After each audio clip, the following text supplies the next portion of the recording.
Welcome to a Fireside Reading of Anne of Green Gables by Lucy Maud Montgomery. Chapter 25, Matthew Insists on Puffed Sleeves. Matthew was having a bad 10 minutes of it.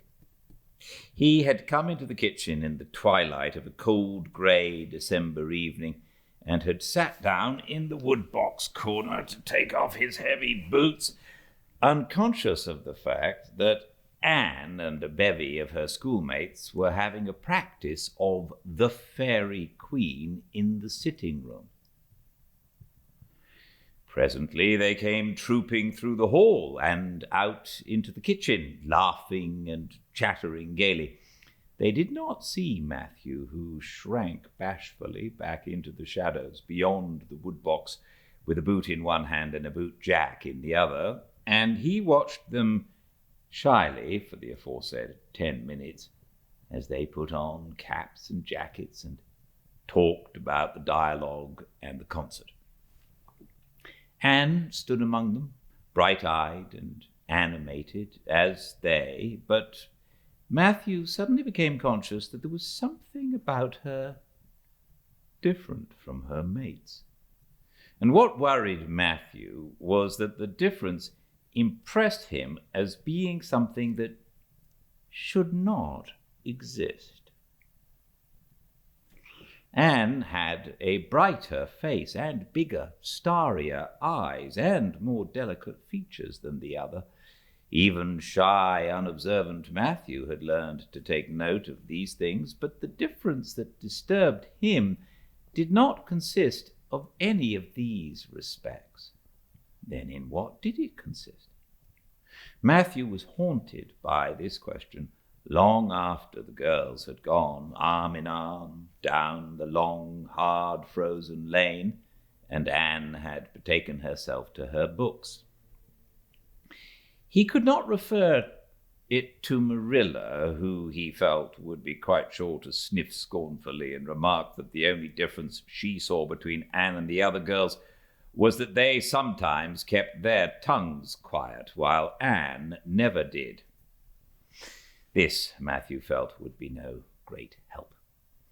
He had recourse to his pipe that evening to help him study it out, much to Marilla's disgust. After 2 hours of smoking and hard reflection, Matthew arrived at a solution of his problem. Anne was not dressed like the other girls. The more Matthew thought about the matter, the more he was convinced that Anne never had been dressed like the other girls, never since she had come to Green Gables. Marilla kept her clothed in plain, dark dresses, all made after the same unvarying pattern. If Matthew knew there was such a thing as fashion in dress, it was as much as he did, but he was quite sure that Anne's sleeves did not look at all like the sleeves the other girls wore. He recalled the cluster of little girls he had seen around her that evening, all gay in waists of red and blue and pink and white. And he wondered why Marilla always kept her so plainly and soberly gowned. Of course it must be all right. Marilla knew best, and Marilla was bringing her up. Probably some wise, inscrutable motive was to be served thereby, but surely it would do no harm to let the child have one pretty dress, something like Diana Barry always wore. Matthew decided that he would give her one. That surely could not be objected to as an unwarranted putting in of his oar. Christmas was only a fortnight off. A nice new dress would be the very thing for a present. Matthew, with a sigh of satisfaction, put away his pipe and went to bed, while Marilla opened all the doors and aired the house. The very next evening, Matthew betook himself to Carmody to buy the dress, determined to get the worst over and have done with it. It would be, he felt assured, no trifling ordeal. There were some things Matthew could buy and prove himself no mean bargainer, but he knew he would be at the mercy of shopkeepers when it came to buying a girl's dress. After much cogitation, Matthew resolved to go to Samuel Lawson's store instead of William Blair's. To be sure, the Cuthberts always had gone to William Blair's. It was almost as much a matter of conscience with them as to attend the Presbyterian church and vote Conservative. But William Blair's 2 daughters frequently waited on customers there, and Matthew held them in absolute dread. He could contrive to deal with them when he knew exactly what he wanted and could point it out, but in such a matter as this, requiring explanation and consultation, Matthew felt that he must be sure of a man behind the counter. So he would go to Lawson's, where Samuel or his son would wait on him. Alas, Matthew did not know that Samuel, in the recent expansion of his business, had set up a lady clerk also. She was a niece of his wife's, and a very dashing young person indeed, with a huge drooping pompadour, big rolling brown eyes, and a most extensive and bewildering smile. She was dressed with exceeding smartness and wore several bangle bracelets that glittered and rattled and tinkled with every movement of her hands. Matthew was covered with confusion at finding her there at all, and those bangles completely wrecked his wits at one fell swoop. "What can I do for you this evening, Mr. Cuthbert?" Miss Lucilla Harris inquired, briskly and ingratiatingly, tapping the counter with both hands. "Have you any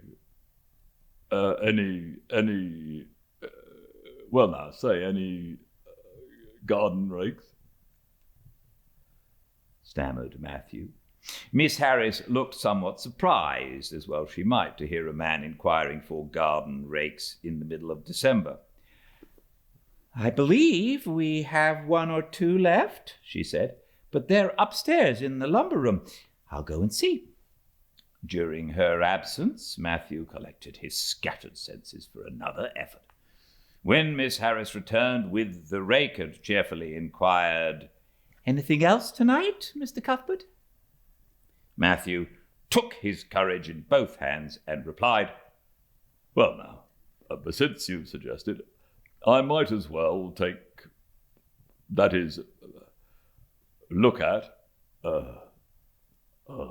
buy some hayseed." Miss Harris had heard Matthew Cuthbert called odd. She now concluded that he was entirely crazy. "We only keep hayseed in the spring," she explained loftily. "We've none on hand just now." "Oh, certainly. Just as you say," stammered unhappy Matthew, seizing the rake and making for the door. At the threshold, he recollected that he had not paid for it, and he turned miserably back. While Miss Harris was counting out his change, he rallied his powers for a final desperate attempt. "Well now, if it isn't too much trouble, I might as well. I'd like to look at some sugar." "White or brown?" queried Miss Harris patiently. "Oh, well now, brown," said Matthew feebly. "There's a barrel of it over there," said Miss Harris, shaking her bangles at it. "It's the only kind we have." I'll take 20 pounds of it," said Matthew, with beads of perspiration standing on his forehead. Matthew had driven halfway home before he was his own man again. It had been a gruesome experience, but it served him right, he thought, for committing the heresy of going to a strange store. When he reached home, he hid the rake in the tool house, but the sugar he carried in to Marilla. "Brown sugar!" exclaimed Marilla. "Whatever possessed you to get so much? You know I never use it except for the hired man's porridge or black fruit cake. Jerry's gone, and I've made my cake long ago. It's not good sugar either. It's coarse and dark. William Blair doesn't usually keep sugar like that." I thought it might come in handy sometime," said Matthew, making good his escape. When Matthew came to think the matter over, he decided that a woman was required to cope with the situation. Marilla was out of the question. Matthew felt sure she would throw cold water on his project at once. Remained only Mrs. Lynde, for of no other woman in Avonlea would Matthew have dared to ask advice. To Mrs. Lynde he went accordingly, and that good lady promptly took the matter out of the harassed man's hands. "Pick out a dress for you to give Anne? To be sure I will. I'm going to Carmody tomorrow, and I'll attend to it. Have you something particular in mind? No? Well, I'll just go by my own judgment then. I believe a nice rich brown would just suit Anne, and William Blair has some new Gloria in that real pretty. Perhaps you'd like me to make it up for you, too, seeing that if Marilla was to make it, Anne would probably get wind of it before the time and spoil the surprise. Well, I'll do it. No, it isn't a mite of trouble. I like sewing. I'll make it to fit my niece, Jenny Gillis, for she and Anne are as like as two peas as far as figure goes." "Well, now, I'm much obliged," said Matthew. And I don't know, but I think they make the sleeves different nowadays to what they used to do. If it wouldn't be asking too much, I'd like them made in the new way." "Puffs, of course. You needn't worry a speck more about it, Matthew. I'll make it up in the very latest fashion," said Mrs. Lynde. To herself, she added, when Matthew had gone, "It'll be a real satisfaction to see that poor child wearing something decent for once. The way Marilla dresses her is positively ridiculous, that's what, and I've ached to tell her so plainly a dozen times. I've held my tongue, though, for I can see Marilla doesn't want advice, and she thinks she knows more about bringing children up than I do, for all she's an old maid. But that's always the way. Folks that has brought up children know that there's no hard and fast method in the world that'll suit every child. But them as never have think it's all as plain and easy as rule of 3. Just set your 3 terms down so fashion, and the sum'll work out correct. But flesh and blood don't come under the head of arithmetic, and that's where Marilla Cuthbert makes her mistake. I suppose she's trying to cultivate a spirit of humility in Anne by dressing her as she does, but it's more likely to cultivate envy and discontent. I'm sure the child must feel the difference between her clothes and the other girls, but to think of Matthew taking notice of it. That man is waking up after being asleep for over 60 years. Marilla knew all the following fortnight that Matthew had something on his mind, but what it was she could not guess until Christmas Eve, when Mrs. Lynde brought up the new dress. Marilla behaved pretty well, on the whole, although it is very likely she distrusted Mrs. Lynde's diplomatic explanation that she had made the dress because Matthew was afraid Anne would find out about it too soon if Marilla made it. "So this is what Matthew has been looking so mysterious over and grinning about to himself for 2 weeks, is it?" she said a little stiffly, but tolerantly. "I knew he was up to some foolishness. Well, I must say I don't think Anne needed any more dresses. I made her 3 good, warm, serviceable ones this fall, and anything more is sheer extravagance. There's enough material in those sleeves alone to make a waist, I declare there is. You'll just pamper Anne's vanity, Matthew, and she's as vain as a peacock now. Well, I hope she'll be satisfied at last, for I know she's been hankering after those silly sleeves ever since they came in, although she never said a word after the first. The puffs have been getting bigger and more ridiculous right along. They're as big as balloons now. Next year, anybody who wears them will have to go through a door sideways. Christmas morning broke on a beautiful white world. It had been a very mild December, and people had looked forward to a green Christmas, but just enough snow fell softly in the night to transfigure Avonlea. Anne peeped out from her frosted gable window with delighted eyes. The firs in the haunted wood were all feathery and wonderful. The birches and wild cherry trees were outlined in pearl.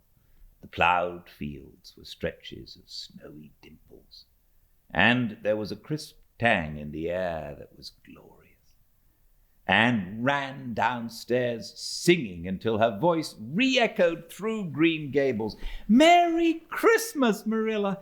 Merry Christmas, Matthew! Isn't it a lovely Christmas? I'm so glad it's white. Any other kind of Christmas doesn't seem real, does it? I don't like green Christmases. They're not green. They're just nasty, faded browns and grays.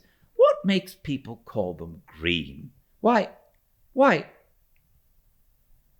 Matthew? Is that for me? Oh, Matthew!" Matthew had sheepishly unfolded the dress from its paper swathings and held it out with a deprecatory glance at Marilla, who feigned to be contemptuously filling the teapot, but nevertheless watched the scene out of the corner of her eye with a rather interested air. Anne took the dress and looked at it in reverent silence. How pretty it was! A lovely, soft, brown Gloria with all the gloss of silk, a skirt with dainty frills and shirrings, a waist elaborately pin-tucked in the most fashionable way, with a little ruffle of filmy lace at the neck. But the sleeves, they were the crowning glory, long elbow cuffs, and above them 2 beautiful puffs, divided by rows of shirring and bows of brown silk ribbon. "That's a Christmas present for you, Anne," said Matthew shyly. Why, Anne? Don't you like it? Well now. For Anne's eyes had suddenly filled with tears. "Like it? Oh, Matthew!" Anne laid the dress over a chair and clasped her hands. "Matthew, it's perfectly exquisite. Oh, I can never thank you enough. Look at those sleeves. Oh, it seems to me this must be a happy dream." Well, let us have breakfast," interrupted Marilla. "I must say, Anne, I don't think you needed the dress, but since Matthew has got it for you, see that you take good care of it. There's a hair ribbon Mrs. Lynde left for you. It's brown to match the dress. Come now, sit in." "I don't see how I'm going to eat breakfast," said Anne rapturously. "Breakfast seems so commonplace at such an exciting moment. I'd rather feast my eyes on the dress. I'm so glad that puff sleeves are still fashionable. It didn't seem to me that I'd never get over it if they went out before I had the dress with them. I'd never felt quite satisfied, you see. It was lovely of Mrs. Lynde to give me the ribbon, too. I feel that I ought to be a very good girl indeed. It's at times like this I'm sorry I'm not a model good girl.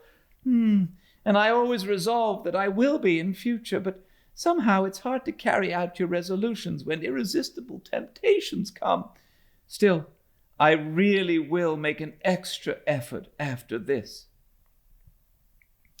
When the commonplace breakfast was over, Diana appeared, crossing the white log bridge in the hollow, a gay little figure in her crimson ulster, and flew down the slope to meet her. "Merry Christmas, Diana, and oh, it's a wonderful Christmas. I've something splendid to show you. Matthew has given me the loveliest dress with such sleeves. I couldn't even imagine any nicer." "I've got something more for you," said Diana breathlessly. "Here, this box. Aunt Josephine sent us out a big box with ever so many things in it, and this is for you. I'd have brought it over last night, but it didn't come until after dark, and I never feel very comfortable coming through the haunted wood in the dark now."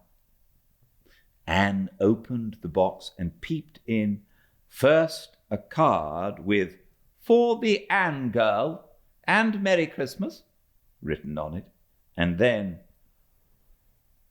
a pair of the daintiest little kid slippers with beaded toes and satin bows and glistening buckles. "Oh," said Anne. "Diana, this is too much. I must be dreaming." "I call it providential," said Diana. "You won't have to borrow Ruby's slippers now, and that's a blessing, for they're 2 sizes too big for you, and it would be awful to hear a fairy shuffling. Josie Pye would be delighted. Mind you, Rob Wright went home with Gertie Pye from the practice night before last. Did you ever hear anything equal to that?" All the Avonlea scholars were in a fever of excitement that day, for the hall had to be decorated and a last grand rehearsal held. The concert came off in the evening and was a pronounced success. The little hall was crowded. All the performers did excellently well, but Anne was the bright particular star of the occasion, as even envy in the shape of Josie Pye dared not deny. "Oh, hasn't it been a brilliant evening?" sighed Anne, when it was all over and she and Diana were walking home together under a dark, starry sky. "Everything went off very well," said Diana practically. "I guess we must have made as much as $10. Mind you, Mr. Allen is going to send an account of it to the Charlottetown papers." "Oh, Diana, will we really see our names in print? It makes me thrill to think of it." "Your solo was so perfectly elegant, Diana. I felt prouder than you did when it was encored.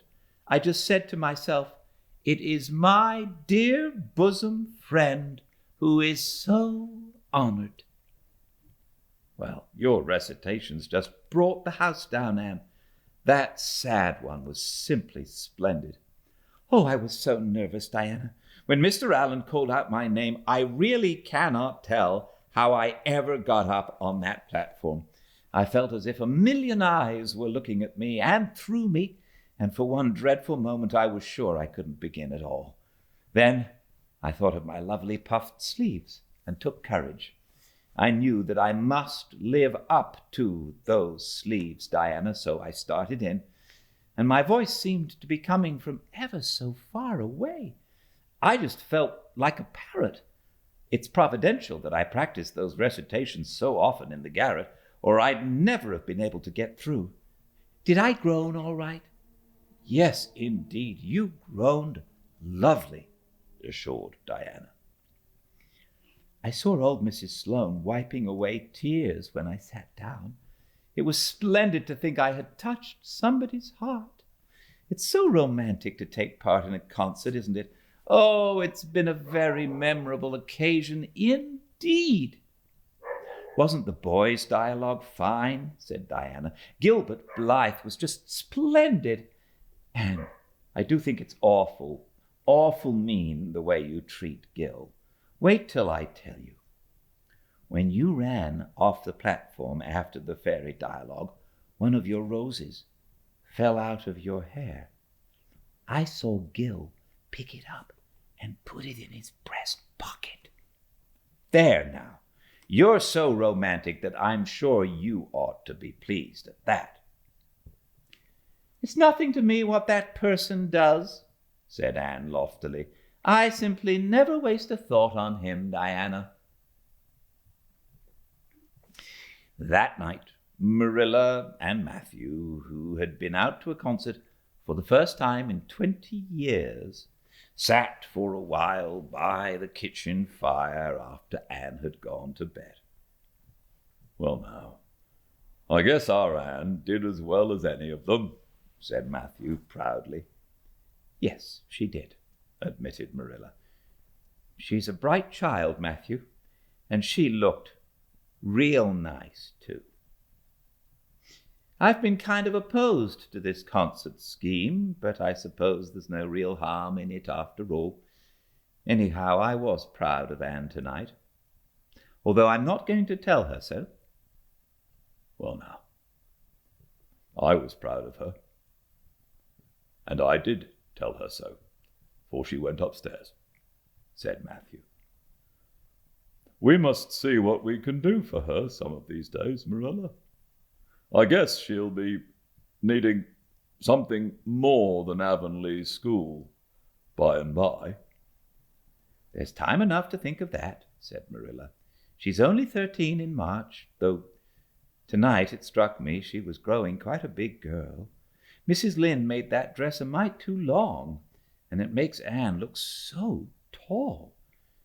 She's quick to learn, and I guess the best thing we can do for her will be to send her to Queen's after a spell. But nothing need to be said about that for a year or two yet.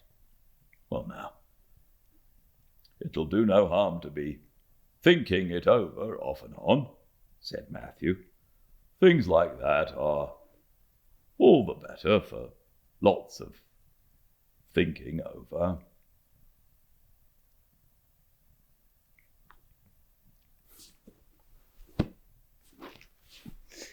Thanks so much.